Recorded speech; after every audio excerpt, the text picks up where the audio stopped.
इसलिए आम आदमी पार्टी और तमाम जितने दूसरे गठबंधन के दल हैं जो एक इंडिया बचाने के लिए इंडिया बना है, उन लोगों ने कहा कि हम इसके ऊपर नो कॉन्फिडेंस मोशन लेकर के आएंगे। उन्होंने कहा कि प्रधानमंत्री को संसद में जवाब देना पड़ेगा, रूल 267 के तहत देना पड़ेगा। लेकिन साथियों, सरकार बचती नजर आ रही है, और ये इसलिए अब सरकार बच रही है क्योंकि जो मणिपुर इलाका है, आप में से मुझे नहीं पता कितने लोग गए हैं, मुझे कई बार मणिपुर जाने का मौका मिला। वो बर्मा के बॉर्डर पर जो मणिपुर है, वहाँ पर बहुत ही जो महत्वपूर्ण मिनरल्स हैं, खनिज पदार्थ हैं, वो है, उसको लूटने की कोशिश। देश ने प्रधानमंत्री मोदी जी को चुना है। अमित शाह जी का काम था 3 महीने से जब वहां हिंसा हो रही थी तो उसको काबू करते, कंट्रोल करते देश के गृह मंत्री हैं। अगर नहीं कर पाए तो उस सरकार के साथ साथ अमित शाह जी को भी बर्खास्त कर देना चाहिए, वो सीधे तौर पे इसके जिम्मेदार हैं। अब तो मोदी जी के जवाब देने का वक्त है कि देश की बहन बेटियों के मान सम्मान के साथ खिलवाड़ हो, तब भी वो भागते कैसे फिर रहे हैं, क्यों? एक पोस्टर चल रहा है, भागा मोदी भागा, पार्लियामेंट से भागा, लोकसभा का जवाब विधानसभा राज्यसभा का में जवाब देने से भागे। तो ये इस तरह के पोस्टर चल रहे हैं। लोकतंत्र में ये अच्छा नहीं होता। लोकतंत्र में प्रधानमंत्री को सामने आके लोगों के सवालों का जवाब देना चाहिए। जिस प्रकार से बात करिए विपक्ष, किस प्रकार की मांग? प्रदर्शन, पूरा देश आक्रोशित है। जो लोग महिलाओं के ऊपर जुल्म करने वाले हैं, दरिंदगी करने वाले हैं, अगर उनको छोड़ दें तो पूरा देश ये महसूस करता है कि आज गुंडागर्दी है, हिंसक वारदातें हैं, और जिस तरीके से हमारी बहन बेटियों को निर्वस्त्र करके उनके साथ गैंगरेप किया जा रहा है मणिपुर की धरती पर, वहाँ हजारों लोगों को मौत के घाट उतार दिया। उसके ऊपर पूरे देश की तरफ से आग्रह है कि संसद में चर्चा होनी चाहिए, प्रधानमंत्री को जवाब देना चाहिए। लेकिन प्रधानमंत्री जवाब देने से बचते आ रहे हैं, और इसके पीछे गहरी साजिश फिर बताई जाती है कि कुछ लोग वहाँ के जो प्राकृतिक संसाधन है, खनिज पदार्थ हैं, जहाँ पहाड़ों में वहाँ ट्राइबल आदिवासी भाई बहनें रहते हैं, उनके संसाधनों पे कब्जा करने के लिए ये सारी साजिश है। और इसलिए मैं समझता हूँ कि पूरे देश के अंदर अरविंद केजरीवाल जी के नेतृत्व में आज ये कि किस तरीके से आग में झोंक दिया मणिपुर को, पूरे देश को, उसके खिलाफ ये आक्रोश प्रदर्शन है। और इस पूरे मुद्दे को लेकर के हमारे सभी साथी हरियाणा के गांव-गांव जाएं, घर घर में जाकर चर्चा करें, हर शहर को लामबंद करें और तानाशाही के खिलाफ आवाज बुलंद करें। यही हमारे सभी साथियों का वो है। और ये कोई एक घटना नहीं है, यहाँ भी एक ट्रिपल मर्डर केस हुआ है सोनीपत के अंदर, और उस ट्रिपल मर्डर केस में ये कह दिया गया भाई कोई भी पत्रकार अगर वीडियो बनाएगा तो उसके ऊपर केस दर्ज होगा। ये गुंडागर्दी और तानाशाही है। देश का कोई ऐसा कोना नहीं जहाँ महिलाएं, हमारी बहनें सुरक्षित हो, जहाँ जो कमजोर है उसको संरक्षण मिलता हो। और इसी के खिलाफ आज आम आदमी पार्टी सड़कों पर संघर्ष करके विपक्ष की भूमिका निभा रही है, और आने वाले समय में और मजबूती से भूमिका निभाती रहेगी। सर, जींद में सुरजे वाले की एक रैली हो रही थी, उस दौरान जो है कांग्रेस पार्टी का ही एक अन्य कार्यकर्ता माइक को छीन कर ले जाता है और सुरजे वाले को भी जो है नाम शराब कहता है। क्या मानते हैं कांग्रेस का जो है एक दूसरे में गुटबाजी, क्योंकि आप भी कांग्रेस में पहले रहे हैं? देखिए, कोई नई बात नहीं है। आज तो हम महिलाओं के, बहनों के मुद्दे पर, देश को बचाने के मुद्दे पर हम सरकार को ललकार रहे हैं। अधिकारी ऐसे में मैं इतना ही कहूँगा, लेने आ रहे हैं कांग्रेस में वही ढाक के 3 बातें, कोई सुधार की आवश्यकता नहीं है। इसलिए लोग नया विकल्प और नया विपक्ष और जो लोग बाइक छीन रहा है उनसे पूछो भाई, जिसने उससे पिछले 5 साल बर्बाद किए है, कांग्रेस बर्बाद की, वो तो क्यों अब जो है उसको सारा ताज तो सब कुछ उसको बना दिया, उसका जवाब है कोई उनके पास? तो आज तो महिलाओं के मुद्दे पर फिर कभी चर्चा नहीं। ठीक है घटना को लेकर रोष है। वहीं विदेशों में यहाँ तो खबरें आ रही हैं कि प्रधानमंत्री जी का वहाँ लोगों ने स्वागत किया, लेकिन विरोध किया। मोदी वापिस जाओ, मुर्दाबाद के नारे लगे, और जो है बहुत से वहाँ घटनाएं किसानों को लेके हुई, और महिलाओं को लेके हुई, प्रजातंत्र को लेके हुई, धर्मनिरपेक्षता को लेके हुई।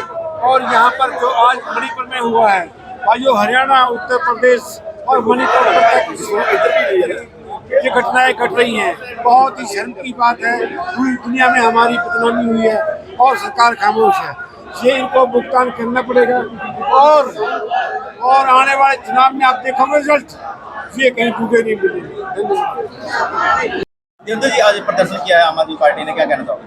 देखिए, मणिपुर पिछले 2 महीने से चल रहा है और हमारा तानाशाह राजा कुर्सी पर बैठा हुआ है, वो मौन धारण किया हुआ है। लगातार संसद के अंदर अगर आवाज उठती है तो वहां के सांसदों को सस्पेंड किया जा रहा है। हमारे सांसद धरने देने पर मजबूर है। पूरी हरियाणा के अंदर धरने चल रहे हैं।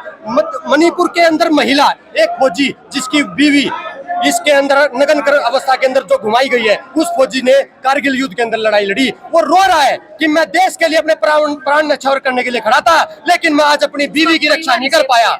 ये कहाँ का न्याय है? अरे बीरेन, अरे मुख्यमंत्री साहब, ये कुर्सी छोड़ दीजिए, आपका इसके ऊपर रहने का कोई अधिकार नहीं है। और लगातार जो हमारे मोदी जी मौन बैठे हुए हैं, अरे कुछ तो बोलो मोदी जी, कुछ तो बोलो। अरे बीजेपी नारा दिया था उन्होंने, बेटी बचाओ बेटी पढ़ाओ। ये नारा क्यों दिया था? ये नारा उल्टा है कि बेटी बचाओ, और लेकिन बीजेपी वालों से ही बेटी बचाओ। इसका मतलब बेटियों को पढ़ाना हमें है, लेकिन बीजेपी वाले नेताओं से ही बेटियों को बचाना पड़ेगा। देखिए, जैसे ही हमने वो वीडियो देखी, एक बात तो हमारे पास शब्द नहीं थे, यकीन भी नहीं था कि ये घटना भारत की है, भारत के एक राज्य मणिपुर की है। जैसे हमें ये चीजें, जैसे ये और थोड़ा डिटेल में गए तो पता चला कि एक सच्ची घटना और एक सच्ची वीडियो मणिपुर की मई की है। तो ये देखिए आप, मोदी सरकार ने क्या किया है, इसके खिलाफ एक्शन लेने की बजाय उन्होंने सिर्फ मणिपुर में इंटरनेट को बंद किया ताकि ये घटनाएं पूरे देश के सामने ना आ पाए। कितनी ओछी घटना इन्होंने, मतलब कितनी ओछी घटना होने के बावजूद इनके मुंह से एक शब्द नहीं निकलता।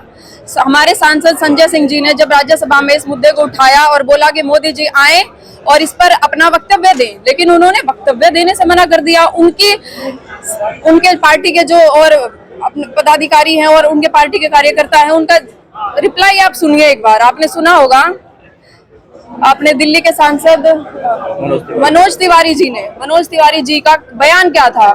उनका बयान था कि ऐसी घटनाएं तो हर प्रदेश में हो रही हैं। जी, ऐसी घटना तो हमने पहली बार देखी है जहां पर महिलाओं को निर्वस्त्र करके घुमाया जा रहा है। ऐसी घटना हमने तो किसी राज्य में पहले नहीं सुनी।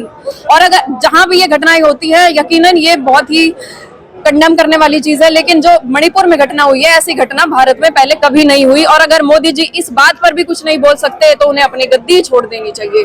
मणिपुर के ना सीएम को बर्खास्त करते हैं, ना उन्हें गद्दी से उतरवाते हैं। उल्टा सीएम के बयान होते हैं कि हमारे मणिपुर में तो ये घटनाएं आम है, ये घटनाएं तो 2-3 महीने से आमतौर पर होती आ रही हैं, तो ये कौन सी बड़ी बात है? तो अब देखिए किस तरीके से अगर ये महिला सुरक्षा नहीं कर सकते, नारा लगाते हैं बेटी बचाओ बेटी पढ़ाओ, जब बेटी बचेगी नहीं तो बेटी पढ़ेगी कहाँ से?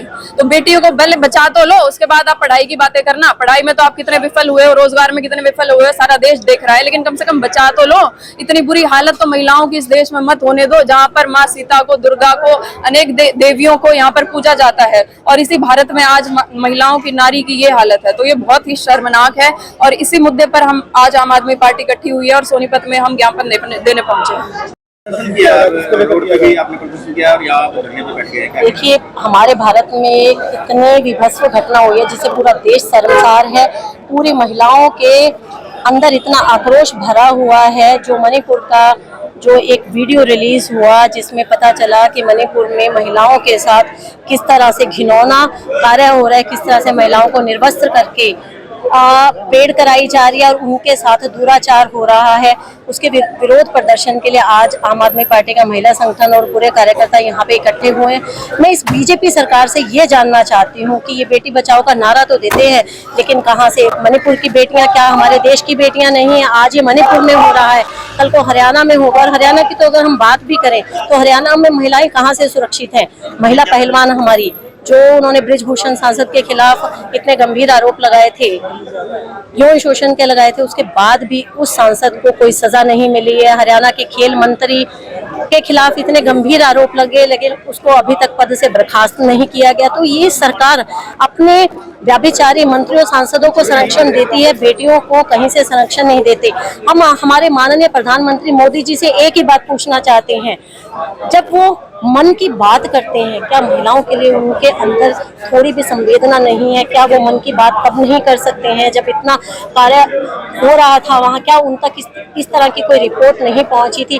लेकिन जब 2.5 महीने बाद ये वीडियो रिलीज हुआ और पूरे सोशल मीडिया पे और लोगों ने हजारों सवाल मोदी जी से किए और उनको सवालों के कटघरे में खड़ा किया, तब जाके उनकी चुप्पी टूटी। और उसमें भी आप एक देखिए 36 सेकंड के वीडियो में भी उन्होंने राजनीति की। उन्होंने ऐसे प्रदेशों का जहां उनकी सरकार नहीं है उनका नाम लिया। उन्होंने हाथरस कांड का क्यों नाम लिया? उन्होंने बिल्केश बानो का नाम क्यों नहीं लिया? उन्होंने उन्नाव कांड का नाम क्यों नहीं लिया? तो मैं ऐसे प्रधानमंत्री जी से एक ही बात कहती हूँ, प्रधानमंत्री जी आप सचेत हो जाइए। देश की आधी जनसंख्या महिलाएं हैं और एक सरकार बनाने में महिलाओं की आधी भागीदारी होती है। अगर आज आप ये महिलाओं के साथ इस तरह की घटनाएं होकर चुप्पी साधे बैठे हैं तो महिलाएं 2024 में आपका तख्ता पलटने वाली हैं और दूर नहीं है। इस बीजेपी सरकार को हम भारत से उखाड़ के फेंक देंगे।